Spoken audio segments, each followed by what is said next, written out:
자, 오늘 말씀은 마가복음 13장 14절부터 31절까지 적그리스도와 환난에 대해서 증언하고자 합니다.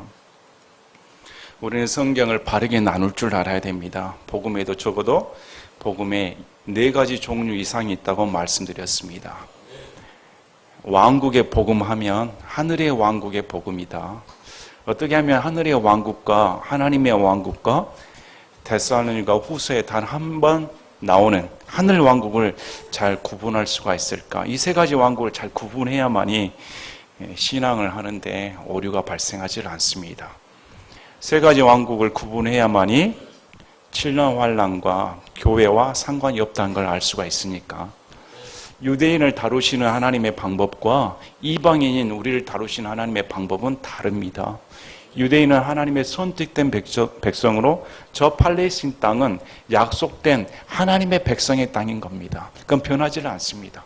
그 땅 가운데 하나님께서 앞으로 유대인들을 회복시키시고 예루살렘으로 재림하셔서 1000년 동안 왕국을 다스린다. 문자 그대로 이루어지는 겁니다. 왜 이런 걸 믿지 않을까? 성경을 보는 눈이 부족하기 때문입니다. 이미 주입된 사고방식과 가르침을 있는 그대로 해서 색안경을 끼고 성경을 보니까 하늘의 왕국과 하나님의 왕국이 다르다고 가르쳐줘도 전혀 이해하지 않습니다. 목통입니다. 안테나가 잘못돼서 아무리 맞춰줘도 지지지지지지 잡음 소리만 나는 겁니다. 좀 선명하게 들어야 할 텐데, 선명하게 들으려면 내 생각, 지금까지의 가르침 모든 걸 배제하고 있는 그대로 하나님 말씀을 내가 판단할 줄 알아야 되는 겁니다. 하늘의 왕국은 마태복음에만 기록되어 있습니다. 왜 다른 복음서에는 기록되지 않았을까요? 당연히 마태복음은 유대인 믿는 자에게 쓴 글이니까 대상이 유대인인 겁니다. 유대인은 하늘의 왕국을 기다렸습니다. 하늘의 왕국은 하늘에 있는 왕국은 맞습니다. 물리적인 하늘에 있는 왕국이 물리적으로 땅에 이루어지길 바란다는 겁니다. 그 하늘의 왕국이 그대로 땅에 임하는 것을 바라는 마음에 하늘에 계신 왕이 이 땅에 오셔야 가능한 일이죠. 그래서 유대인의 왕으로 하늘의 왕이신 예수님이 직접 이 땅 가운데 내려오신 겁니다. 그래서 백성들에게 왕이 나타났다는 겁니다. 이제 하늘의 왕국이 가까이 왔으니까 왕이 나를 받아들이라는 겁니다. 왕국이 존재하려면 3가지가 있어야 되는 겁니다. 우리가 흔히 말하는 요즘 건국일로 말이 많습니다. 나라가 건설이 되려면 3가지 조건이 있어야 되는 겁니다. 백성이 있어야 되고, 영토가 있어야 되고, 주권이 있어야 되는 겁니다. 법이 있어야 되는 겁니다. 이 3가지가 인정되지 않으면 왕국이 될 수가 없는 겁니다. 예수님이 왕으로 오셨고 땅이 있어야 되는 겁니다. 이스라엘 땅이 있는 겁니다. 자신의 백성들이 왕을 주권으로 맞아들여야 되는 겁니다. 왕의 법을 따라야 되는데 이스라엘 백성들이 거절해버리는 것이죠. 안 믿겠다는 겁니다. 그래서 예수님의 죄명이 유대인의 왕 예수라는 겁니다. 예수님의 죄명입니다. 그래서 백성들이 저를 구원해봐라. 스스로 구원을 한다면 이스라엘 왕인 것을 영접하겠다. 조롱하였습니다. 영접하지 않아버린 것이죠. 그래서 하늘의 왕국 복음 선포가 유보돼 버렸습니다. 그래서 마태복음 21장 43절에 그러므로 내가 너에게 이르노니 아버지께서 너희로부터 하나님의 왕국을 빼앗아 왕국의 열매를 맺는 민족에게 주시리라. 원래 유대인에게 하늘의 왕국과 하나님의 왕국이 있었습니다. 이 하나님의 왕국은 믿음으로 들어가는 왕국입니다. 믿지 않으니까 이 하나님의 왕국을 유대인의 손에서 빼앗아 이방인에게 주었다는 겁니다. 그가 교회입니다. 그래서 베드로전서 2장 9절에 그러나 너희는 선정된 세대요 왕가의 제사장이요 거룩한 민족이요 특별한 백성이니 이것은 너희를 어둠에서 불러내어 자신의 놀라운 빛으로 들어가신 분께 대한 찬양을 너희가 전하게 하려 하심이라. 이제 예수님을 믿으면 하나님의 왕국의 백성이 된 겁니다. 내가 백성이고 내가 민족이고 내가 왕가의 제사장이 된 겁니다. 하늘의 왕국과는 전혀 다른 별개의 왕국인 겁니다. 하나님의 왕국입니다. 그래서 사도들은 하늘의 왕국을 전한 적이 없습니다. 사도행전 20장 24절 25절에 보면 사도 바울이 이렇게 고백합니다. 주 예수님께 받은 사역 곧 하나님의 은혜의 복음을 증언하는 일을 기쁨으로 끝마치고자 함이라. 보라 내가 너희 가운데서 하나님의 왕국을 선포하며 다녔으나 바울은 하나님의 왕국을 선포했습니다. 물과 성령으로 반드시 태어난다. 회개하여 들어오라는 겁니다. 회개한 자가 성령 침례를 받고 주님 몸 안으로 들어오는 그 왕국으로 들어오라는 겁니다. 그래서 골로새서 1장 13절, 14절에 그분께서 우리를 어둠의 권능에서 건져내사 자신의 사랑하시는 아들의 왕국으로 옮기셨으니 이 아들의 왕국이 하나님의 왕국입니다. 그분 안에서 우리가 그분의 피를 통해 구속고 죄들의 용서를 받았도다. 그래서 지금은 하늘의 왕국을 선포하지 않습니다. 하나님의 왕국을 선포하는 겁니다. 이걸 구분할 줄 알아야만이 7년 환란이 교회와 상관이 없다는 겁니다.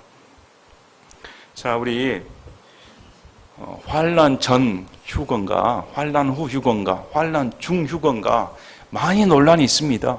진리는 하나입니다.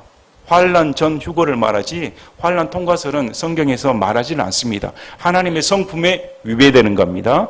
자, 우리 데살로니가전서 보시겠습니다.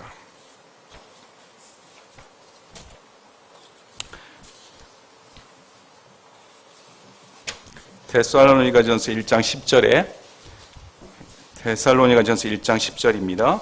그분께서 죽은 자들부터 살리신 그분의 아들께서 하늘로부터 오실 것을 기다리는지 보여주나니 이분은 곧 다가올 진노로부터 우리를 건져내신 예수님이시니라. 다가올 진노로부터 이미 건져내셨다고 킹제임스 흥정역 성경은 말씀해 줍니다. 데살로니가전서 5장 9절에 하나님께서는 우리를 진노에 이르도록 정하지 아니하시고 우리 주 예수 그리스도로 말미암아 구원을 받도록 정하셨느니라. 어떻게 하나님의 피로 사신 백성을 진노 가운데 둘 수 있는가? 있을 수 없는 일인 겁니다. 진노에 이르지 않고 구원에 이르도록 정해 주셨다. 환난 통과설은 성경이 지지하지 않습니다. 그럼에도 많은 사람들이 환난을 통과해야 된다. 그러면 한번 데살로니가 보시겠습니다. 같이 찾아보겠습니다. 자, 데살로니가전서 4장 15절, 18절, 5장 9절, 11절 보겠습니다. 데살로니가전서 4장 15에서 18절, 5장 9절에서 11절. 데살로니가 성도들에게 사도 바울은 우리 예수님의 재림에 대해서 공중 재림에 대해서 말씀을 하시는 겁니다. 공중 재림에 대해서 말씀을 하시면서 죽은 자들이 예수 그리스도 안에서 먼저 죽은 자들이 하나님의 나팔 소리가 들릴 때 일어나고 살아있는 우리가 연달아 몸이 변화되어 공중에서 주를 만난다. 이렇게 전해줍니다. 그러면서 18절에 그러므로 이 말씀들로 서로 위로하라. 교회에서는 휴거의 소망이 넘쳐나야 되는 겁니다. 아무리 슬픔이 있고 나한테 고난이 오고 아무리 세상이 두렵고 어두워질지라도 내 소망 가운데 위로를 주는 것은 휴거입니다. 그날이 있으면 우리가 서로 휴거받는다. 걱정하지 말라. 이 세상이 전부가 아니다고 가르쳐줘야 되는 겁니다. 5장 10절 11절 보겠습니다. 그분께서 우리를 위해 죽으셨으니 이것은 우리가 깨어있든지 자고 있든지 자신과 함께 살게 하려 함이라. 그러므로 너희가 지금 하고 있는 것 같이 너희끼리 함께 이루하고 서로를 세우라. 주의 날이 다가오는데 두려워할 필요가 없다는 겁니다. 너희가 깨어있든지 자고 있든지 간에 예수님이 우리를 위해 죽으신 것은 너희와 함께 영원토록 살기 위해 죽으셨으니까 걱정하지 말라는 겁니다. 이 말로 서로 위로해라. 여러분, 환란을 통과한다면 그게 위로의 말입니까? 저주의 말이지. 환란 전에 빨리 죽어야 위로이죠. 여러분, 환란을 통과하고 싶습니까? 자녀들 가운데 그것은 자녀들 마음 상태니까요. 내가 너를 너무 사랑해. 내가 너를 얼마나 아끼는 줄 알아. 그래도 자녀가 아빠가 나를 사랑할까? 아빠는 나만 미워해. 그건 자녀 생각뿐입니다. 그건 자녀가 그렇게 생각하는 나름이죠. 아무리 부모가 사랑을 쏟아줘도 자녀가 받아들이지 아니하면 어떻겠습니까? 그럼에도 부모의 사랑은 변하지 않습니다. 구원받은 자라 할지라도 환난을 통과한다 계속 생각하면 그 사람만 불행한 겁니다. 신앙생활을 어떻게 하겠습니까? 성경에서는 예수님 믿는 사람은 절대 진노의 대상이 아닙니다. 구원의 대상이지. 자기가 그렇게 믿는다고 환난을 통과하는 거 아닙니다. 환난을 통과하고 싶어도 통과 못합니다. 그 전에 예수님께서 오셔서 우리를 낚아채니까. 그래서 예수님은 2번 재림하십니다. 믿는 자, 예수 그리스도 안에서 죽은 자와 산 자를 데려가기 위해 공중재림하십니다. 이건 볼 수가 없습니다. 볼 수가 없고 눈 깜짝할 사이에 하나님의 나팔 소리입니다. 누가 말하는 천사가 나팔 부는 거 아닙니다. 요한계시록에 나오는 7번째 나팔은 천사가 부는 것이고, 여기서 우리가 공중재림하는 것은 천사의 나팔이 아닌 하나님의 나팔 소리인 겁니다. 하나님께서 나팔 소리처럼 부르신다는 겁니다. 전혀 다른 별개의 소리인 겁니다. 그래서 마지막 하나님께서 나팔 소리로 우리를 들려오실 때 순식간에 변화되어 올라간다. 그래서 믿는 자들을 데리러 오는 날입니다. 그래서 눈으로 볼 수가 없지요. 그리고 7년 동안 7년 환난을 주시는 첫 번째 목적이 유대인의 회복입니다. 유대인의 회복이고, 두 번째 목적이 이 세상 가운데 그동안 저지른 인간들의 죄를 심판하기 위해 하나님의 진노가 쏟아 부은 때입니다. 창세 이후로 그렇게 진노가 쏟아 부은 적이 없다는 겁니다. 전체가 흔들려 버리고 바다와 물이 핏빛이 돼버리고 온갖 짐승이 날뛰고 그런 생지옥 같은 심판이 실제적으로 7년 동안 벌어진다. 일어나는 일인 겁니다. 그때 유대인들이 회복하게 되고 7년 마지막 때에 우리 하나님께서 천사들과 함께 모든 성도들과 함께 데리고 저 올리브산에 재림하신다는 겁니다. 각인의 눈이 볼 수 있도록, 그때는 볼 수 있게 오시는 겁니다. 모든 눈이 보고 그를 거부한 자들이 애통해하며 운다. 각인의 눈이 보이는 대로 물리적으로 오신다는 겁니다. 그리고 1000년 동안 실제적인 하늘의 왕국이 이 땅 가운데 이루어진다는 겁니다. 이걸 구분할 줄 알아야 된다는 겁니다. 그래서 오늘 말씀도 보면 이건 신약 성도에게 해당되는 말씀이 아닙니다. 분명히 유대인에게 주신 말씀입니다. 유대인들에게 도망가라고 말씀하고 있는 것이지 남아있는 우리들에게 도망가라고 하신 말씀은 아닌 겁니다. 만약에 환난을 통과하고 우리를 통과서를 가르치고 우리에게 그걸 요구한다면 예수님의 피, 구속의 사역을 무효화시키는 것과 같은 겁니다. 우리는 내 공로로 구원받을 수가 없습니다. 내 공로로 구원을 이루실 수가 없는 겁니다. 내 공로로 휴고될 수가 없는 겁니다. 철저하게 구원의 전반적인 모든 것은 하나님의 은혜에 속한 겁니다. 다 성도들이 그렇게 고백을 하는 겁니다. 자, 마가복음 보시겠습니다. 마가복음 13장 14절부터 31절까지입니다. 그러나 대언자 다니엘을 통해 말씀하신 바 황폐하게 하는 가증한 것이 서지 못할 것에 선 것을 너희가 보거든 읽는 자는 깨달을지어다. 그때 유대에 있는 자들은 산들로 도망할지어다. 지금 누구에게 해당되는 말입니까? 예, 유대인들에게 도망가라고 말씀하신 겁니다. 이런 전반적인 환난 통과서를 가르치면 사람을 위로하는 게 아니고 억압하는 겁니다. 억압을 하고 협박하는 겁니다. 어제 방송에 나왔다고 합니다. 그런 사이비 단체에 빠져서 재산을 다 갖다 바치고 어디 섬에 그냥 함께 모여 공동생활하며 착취당하는, 얼마나 무지해서 그렇습니까? 무지하면 당하는 겁니다. 말씀이 들어오면 자유함이 생기는 겁니다. 예수님은 우리를 속박하러 오신 분이 아닙니다. 예수님을 바로 알면 얼마나 감사할까요? 예수님을 바로 하면 가정이 화평화되는 겁니다. 정말 가정이 행복해집니다. 예수님 너무 좋지 않습니까?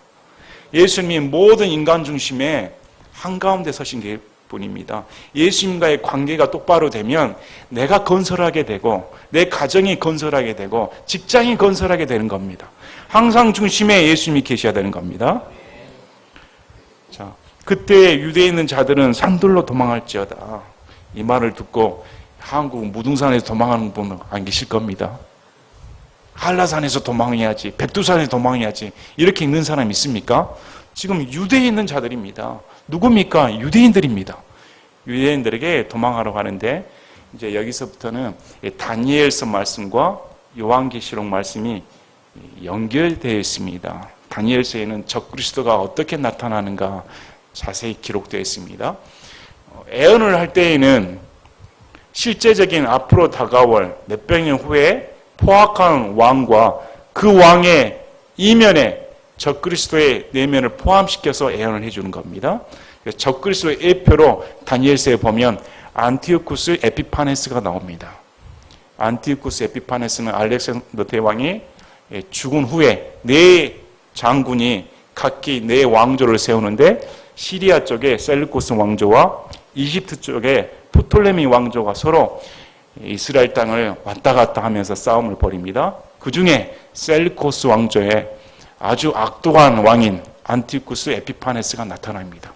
그가 성전을 더럽히고 성전을 회파하며 하나님의 백성을 죽입니다. 이 자가 적그리스도의 예표이지요. 근데 성경을 보면 많은 사람들이, 신학자들이 그때 예언이 성취되었다 이렇게 말하는데 그게 아닙니다. 여기서는 분명하게 앞으로 창세 이후로 보지 못한 환란이 너희 가운데 닥친다고 했는데 아직 이루어지지 않았습니다.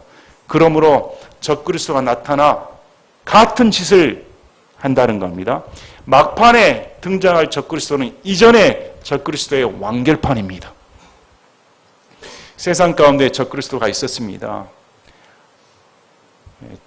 암흑 종교 시대 가운데 카톨릭이 지배하던 시대에는 종교 개혁자들이 이구동성으로 적그리스도를 누구라고 말합니까?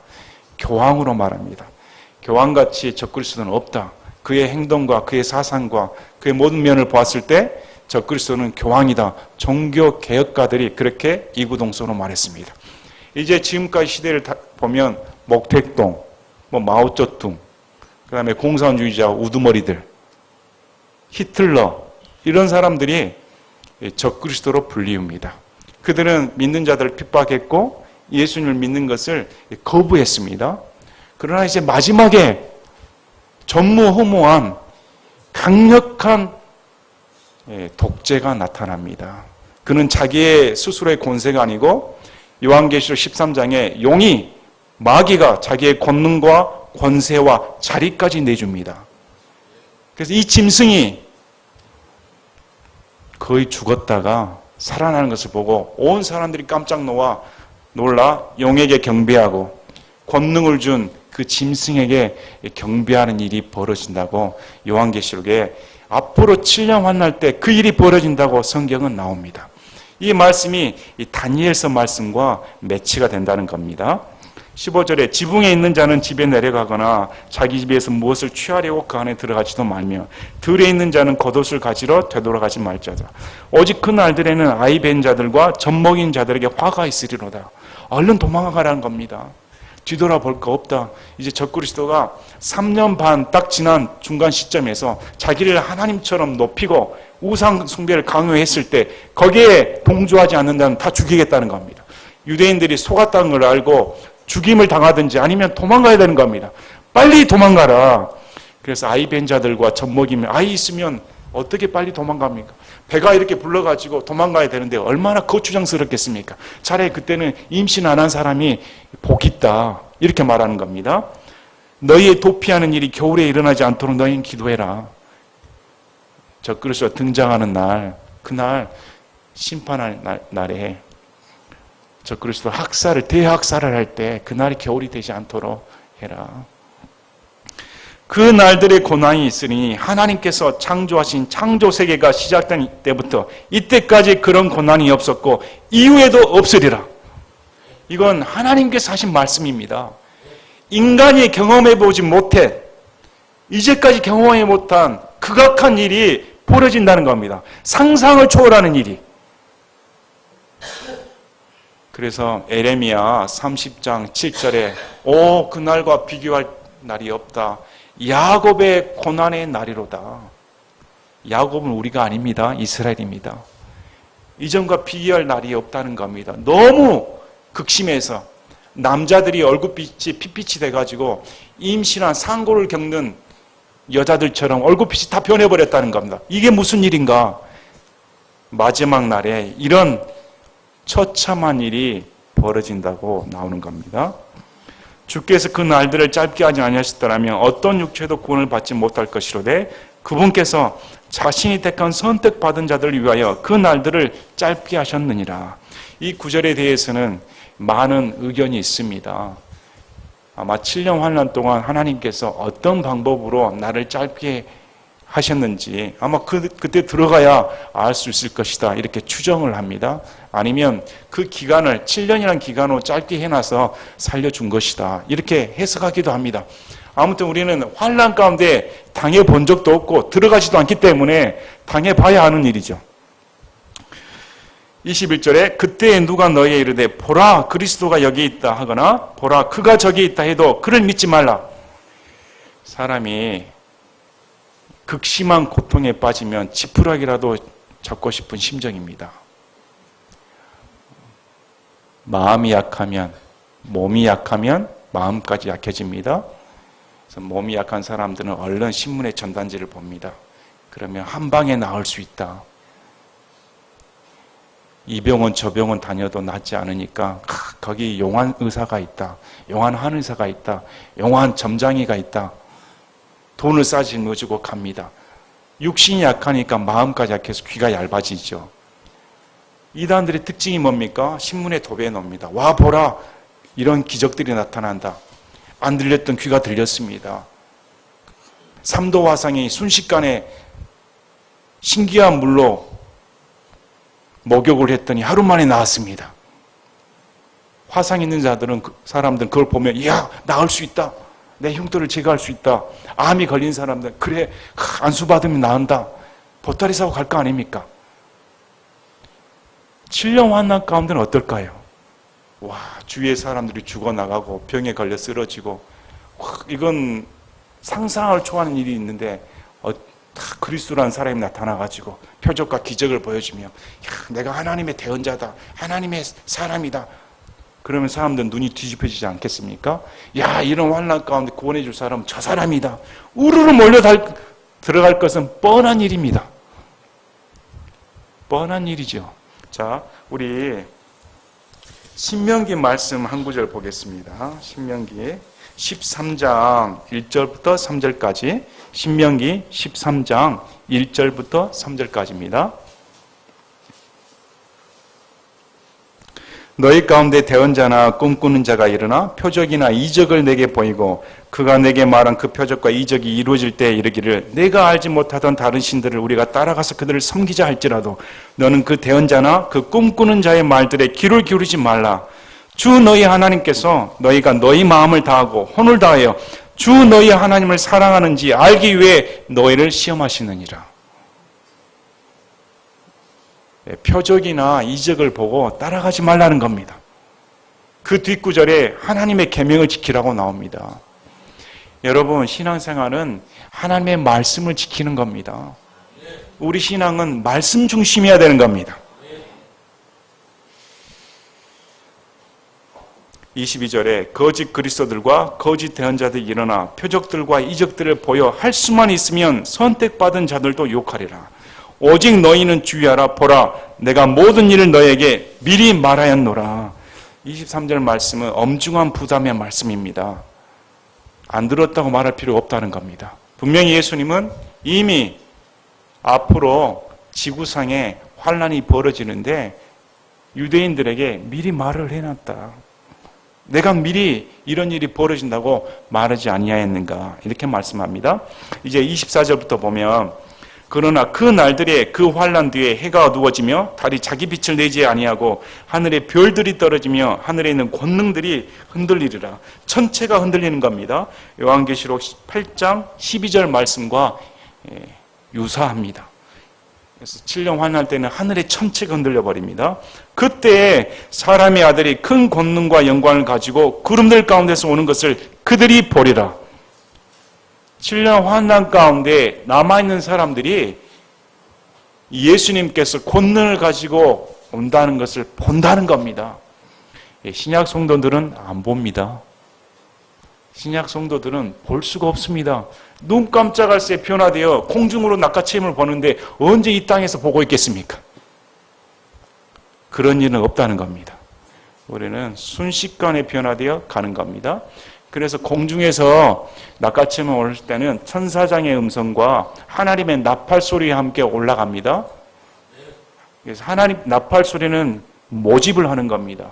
어느 분이 이렇게 해석을 했습니다. 로마에서 황제가 백성들을 모을 때 나팔을 분다고 합니다. 그러면 황제가 모으라는 소리를 알고 다 모인다고 합니다. 마찬가지로 하나님의 나팔 소리 하면 천사가 부는 거 아닙니다. 하나님께서 직접 임하셔서 호령과 함께 다 불러드린다는 겁니다. 그러나 지상재림은 다릅니다. 지상재림은 천사들이 움직입니다. 자, 27절에 또 그때 그가 자기 천사들을 보내어 자기의 선택받은 자들을 땅의 맨 끝 지역에서 하늘의 맨 끝 지역까지 사방에서 함께 모으리라. 지상재림 때는 천사가 모으는 겁니다. 이 말씀은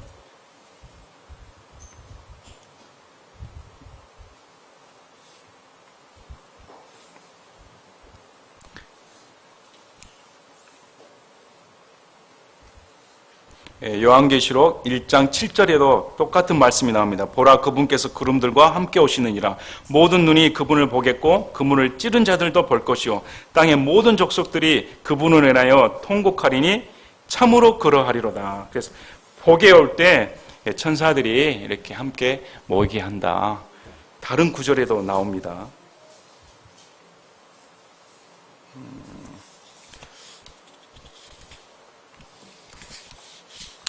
네.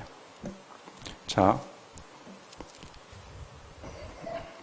마태복음 13장 49절에 나옵니다. 마태복음 13장 49절에 세상 끝에도 이르하리라. 천사들이 와서 의인들 가운데서 사악한 자들을 갈라내어 불타는 영광로 속에 던져 넣으리니 거기서 통곡하며 이를 갈미 있으리라 하시니라. 7년 환난 끝에는 이 천사들이 불의한 자와 악한 자와 의로운 자를 갈라내는 일이 벌어진다. 자, 마태복음 19장 28절과 마태복음 25장 31절에 이제 지상재림하여서 우리 예수님께서 왕자에 오르신 것이 나옵니다. 예수님께서 그들에게 이르시되 진실로 내가 너희에게 이르노니 다시 나게 하는 때 곧 사람의 아들이 자기의 영광의 왕자에 앉을 때에 나를 따른 너희도 12왕자에 앉아 이스라엘의 12지파를 재판하리라. 마태복음 19장 28절입니다. 다시 나게 하는 때입니다. 이제 천년왕국은 다시 나게 하는 때입니다. 지갑병동이 일어나서 예수님께서 진짜 왕자에 올라 다스리는 때라는 겁니다. 마태복음 25장 31절에 나옵니다. 사람의 아들이 자기의 영광 중에 모든 거룩한 천사와 함께 올 때 자기의 영광의 왕자에 앉아서, 그래서 실제적으로 예수님께서 7년 환난 끝에 왕자의 왕자 다스리는 그런 때가 온다고 성경은 말씀을 합니다. 그래서 28절부터 31절을 보면 무화과 나무 비유를 배우라. 그것의 가지가 아직 연하고 잎사귀를 내면 여름이 가까운 줄 너희가 아나니 그런지 이와 같이 너희가 이 일들이 일어난 것을 볼 때 그때 가까이 곧 문들 앞에 이른 줄 너희가 아느니라. 많은 분들이 이 무화과 나무가 이스라엘 대표한다. 1948년 4월 17일에 이스라엘 독립을 했기 때문에 그 세대가 지나가기 전에 예수님께서 오신다. 이렇게 추측을 하기도 합니다. 이제 여기에는 우리가 누가복음 말씀을 보시겠습니다. 우리 누가복음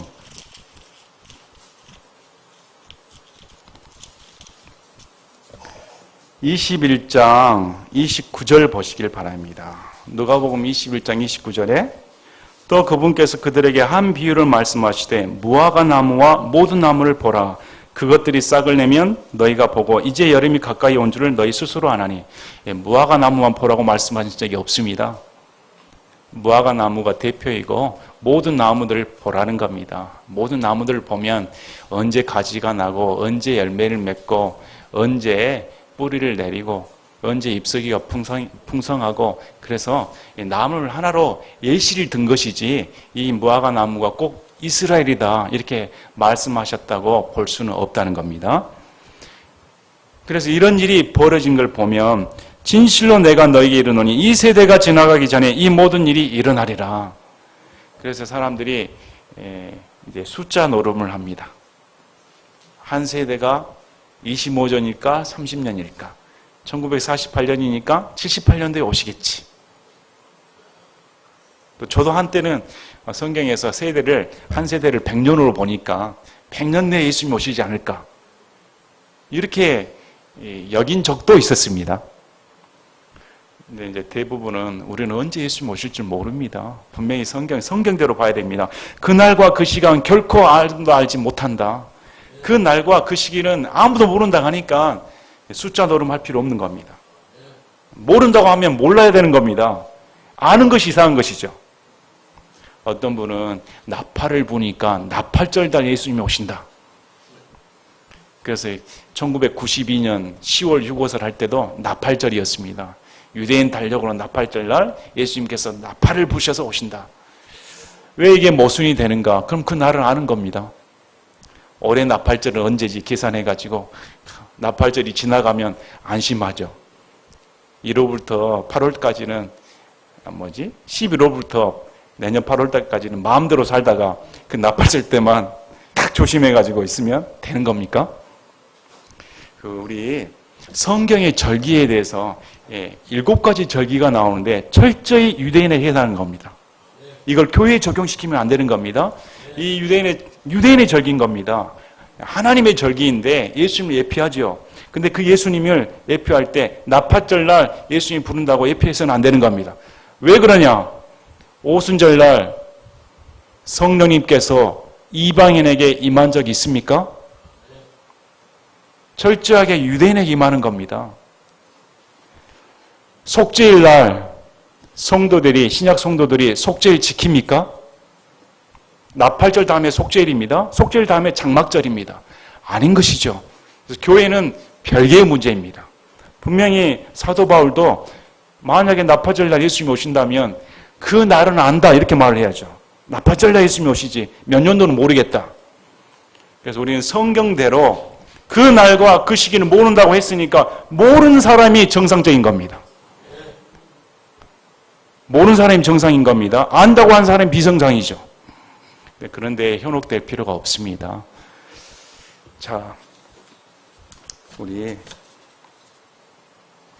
다니엘서 말씀을 보시겠습니다. 적그리스도가 어떻게 나타나는가 다니엘서 말씀을 보시겠습니다.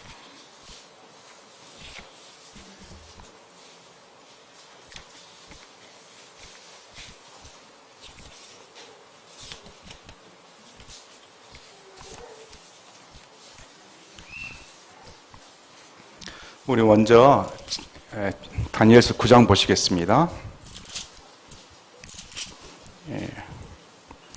다니엘서 9장은 70일에 대해서 나옵니다. 다니엘이 기도한 후에 70일에 대해 하나님께서 가르쳐 줍니다. 9장 24절 주께서 내 백성과 내 거룩한 도시에게 70일을 정하셨나니 이 내 백성과 내 거룩한 도시는 지금 다니엘에게 한 말입니다. 여러분에게 하신 말씀 아닙니다. 다니엘은 유대인입니다. 내 백성 하면 당연히 유대인을 말한 겁니다. 거룩한 도시는 예루살렘입니다. 성경에서는 거룩한 도시 하면 다 예루살렘입니다. 다니엘이 들었을 때 이것은 당연히 이 언약은 70일의 언약은 유대인에 해당되는 겁니다. 이것은 범법을 그치고 죄들을 끝내며 불법에 대하여 화해를 이루고 용존하는 의를 가져오며 환상과 대언을 봉인하고 또 지극히 거룩하신 이에게 기름을 붓고자 함이라. 그러므로 알고 깨달을지니라. 즉 예루살렘을 회복하고 건축하라는 명령이 나가는 때로부터 통치자 메시아에 이르기까지 7일에와 62일에가 있으리니 심지어 곤란한 때의 거리와 성벽이 다시 건축될 것이며 62일의 뒤에 메시아가 끊어질 터이나. 그래서 한 일회를 7년으로 연으로 보는 것이죠. 그래서 69일에 지난 시점에서 우리 예수님께서 자기를 위해 죽지 아니하시고 우리의 죄들 때문에 자신의 목숨을 내놓으셨다. 이렇게 나옵니다. 자, 장차 임할 통치자의 백성이 그 도시와 그 성소를 파괴하느니와 그것의 끝에는 홍수가 있을 것이며 또 그 전쟁이 끝날 때까지 황폐하는 것이 작정되었느니라. 마지막 때에 홍수가 있다고 말합니다. 이 홍수는 요한계시록 12장 15절부터 17절까지 나옵니다. 요한계시록 12장 15절부터 17절까지 뱀이 자기 입에서 여자 뒤에 물을 홍수같이 내뿜어 여자를 홍수에 떠내려가게 하려 하되 땅이 여자를 도와 자기 입을 벌려 용이 그의 입에서 내뿜은 홍수를 삼키니 이렇게 나옵니다. 그 다음에 27절. 그가 많은 사람과 한 일에 동안 언약을 확정하리니 그가 그 일의 한 중간에 희생물과 봉헌물을 그치게 하며 또 가증한 것들로 뒤덮기 위하여 심지어 완전히 끝날 때까지 그것을 황폐하게 할 것이요 작정된 그것이 그 황폐한 곳에 쏟아지리라 하니라. 이 적그리스도가 이스라엘 백성과 함께 7년 조약을 맺는데 7년 조약 제일 중간 지점에 3년 반 지난 시점에 갑자기 자기가 데살로니가 후서에 나온 말씀처럼 하나님의 성전에 들어가 자기를 하나님이라 일컫는다는 겁니다. 내가 하나님이다. 자, 이게 마귀입니다. 마귀는 이사야 14장을 보면 항상 하나님을 대적합니다. 하나님과 견주어서 자기가 하나님처럼 되고자 하는 욕망이 가득한 자입니다. 그가 사악한 자요 멸망의 아들이요 이런 말로 성경은 기록되어 있습니다. 그래서 항상 하나님을 대적합니다. 성경에서는 이 적그리스도가 유대인입니다. 우리 그 말씀 보시겠습니다.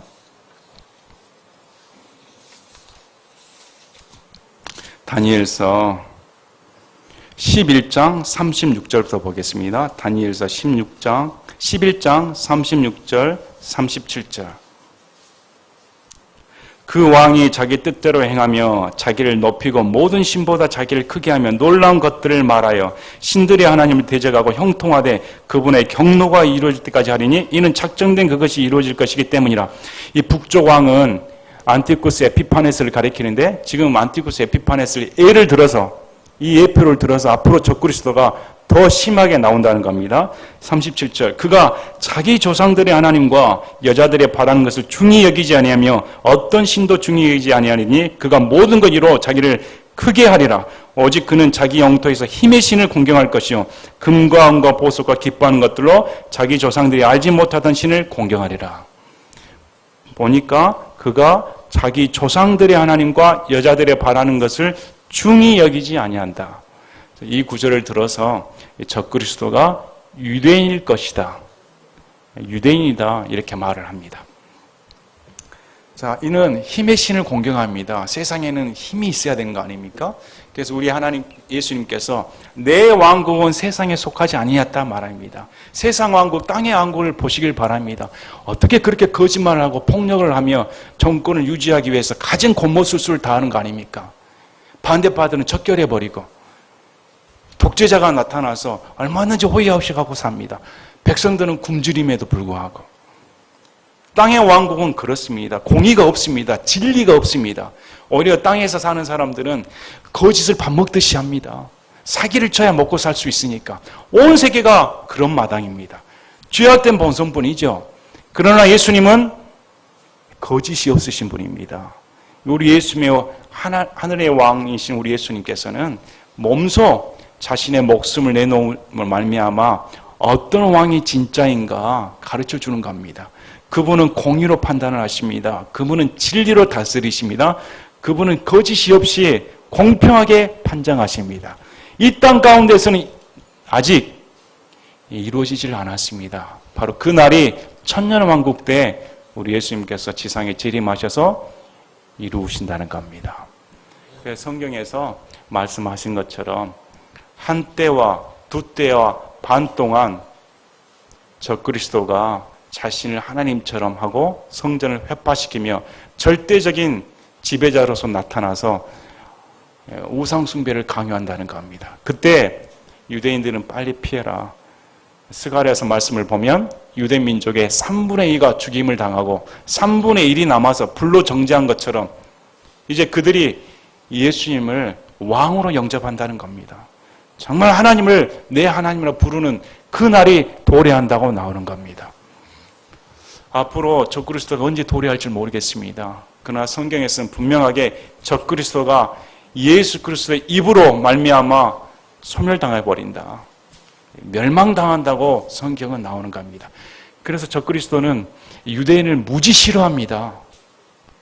멸망의 아들에 대해서는 성경에서 유다를 가리켜 멸망의 아들로 나옵니다. 그 다음에 적그리스도를 가리켜 멸망의 아들로 나옵니다. 유다도 유대인인 겁니다. 그래서 이 멸망의 아들은 유대인을 핍박하고 유대인을 하나님의 백성이기 때문에 없애버리려고 하는 겁니다. 우리가 왜 이 말씀을 배울까요? 왜 이 말씀을 우리가 알아야 할까요? 첫째는 하나님의 왕국에 들어간 백성으로서 이런 끔찍한 환난 가운데 건져내신 우리 주님께 감사해야 되는 겁니다.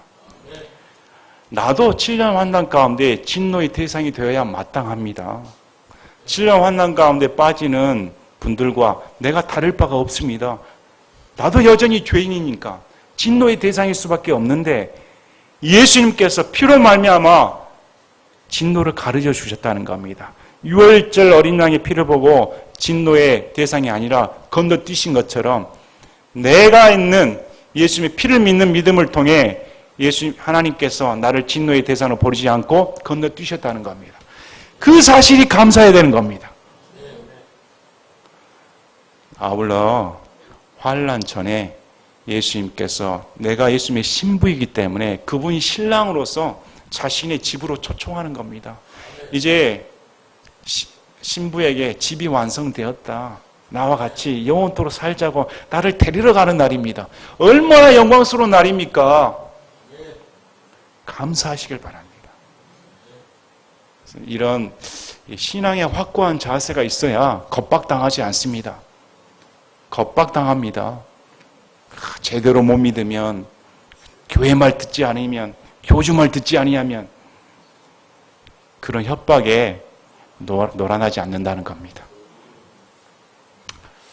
우리가 다시금 말씀을 통하여서 참 자유함을 덧입고 적그리스도는 멸망할 뿐만 아니라 이제 우리가 환난 전에 휴거당하여 7년 동안 저 천국에서 잔치를 벌이고 7년 환난이 끝나면 주님과 함께 이 땅에 같이 재림하여 이 땅을 다스린다는 겁니다.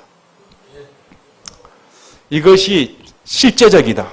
분명히 예수님께서 오늘 말씀처럼 하늘과 땅은 없어진다 할지라도 내 말들은 없어지지 않는다고 확정하신 겁니다. 이 일들이 반드시 벌어진다는 겁니다. 여러분 내일 태양이 떠오릅니까? 여러분 내일 태양이 떠오릅니까? 근데 예수님께서 저 태양이 떠오르지 않냐 할지라도 내 말들은 없어지지 않는다는 겁니다. 그것보다 더 강력하게 말씀하신 겁니다. 그래서 반드시 이 말씀은 이루어진다. 제 소원은 내가 살았을 때 예수님 보는 겁니다. 내가 살았을 때 예수님께서 영광스럽게 내 이름을 불러주며 얼른 훌훌 털어버리고 그분과 함께 영원히 사는 것입니다. 여러분도 그렇습니까? 여러분도 이 세상 미련 없이 주님이 부르시면 순식간에 변화되어 예수 그리스도의 몸과 같이 변화되어 영원토록 산다. 소망이 있으십니까? 아멘. 제가 기도하고 마치겠습니다.